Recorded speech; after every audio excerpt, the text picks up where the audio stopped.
Hello guys, তোমরা সবাই কেমন আছো? আমি তো বেশ ভালোই আছি। তো আজ ছিল কৌশিকী অমাবস্যা, চলে এসেছি বরের সাথে একটা জায়গায় পুজো দিতে। তো এখন বাজে রাত 9টা।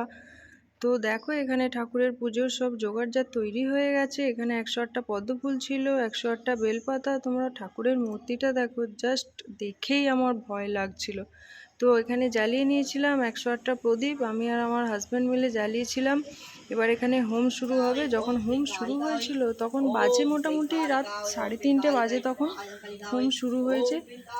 দেখো এখানে ঠাকুরের মুখটা আর নিচে পদ্ম ফুলটা সাজানো আছে, কত সুন্দর লাগছিল। আর এখানে হোমের মধ্যে আমার হাজব্যান্ড এটা কি বলে না, এটা আমি ঠিক জানি না।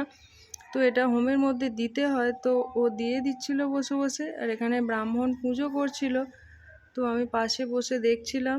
আর এখানে দেখো হোমের আগুনটা তোমরা জাস্ট দেখো কোথায় উঠছিল, আমার তো দেখে এত ভয় লাগছিল। আর সত্যি কথা বলতে কি, এই জিনিসটা না আমার প্রচণ্ড একটা ভয় লাগে দেখলেই কিরকম একটা। আর পিছনে ঠাকুরের মূর্তিটা আর সামনে আগুনটা, জাস্ট একটা মানে কি বলবো, ভয়ানক দৃশ্য লাগছিল একটা দেখতে। তো দেখো এখন মোটামুটি বাজে 3:30 পৌনে 4টে হবে। পুজো শেষ হতে হতে মোটামুটি 5:30 6টা বেজে গেছিলো। তো পুজো শেষ হয়ে গেছিলো, দিয়ে বাড়ির পথে রওনা হচ্ছিলাম। তো মোটামুটি 6:30 বাজে, তো বেরিয়ে পড়েছি। চলো, আমাকে আবার বাড়ি গিয়ে অফিস যেতে হবে। Ta-ta, by.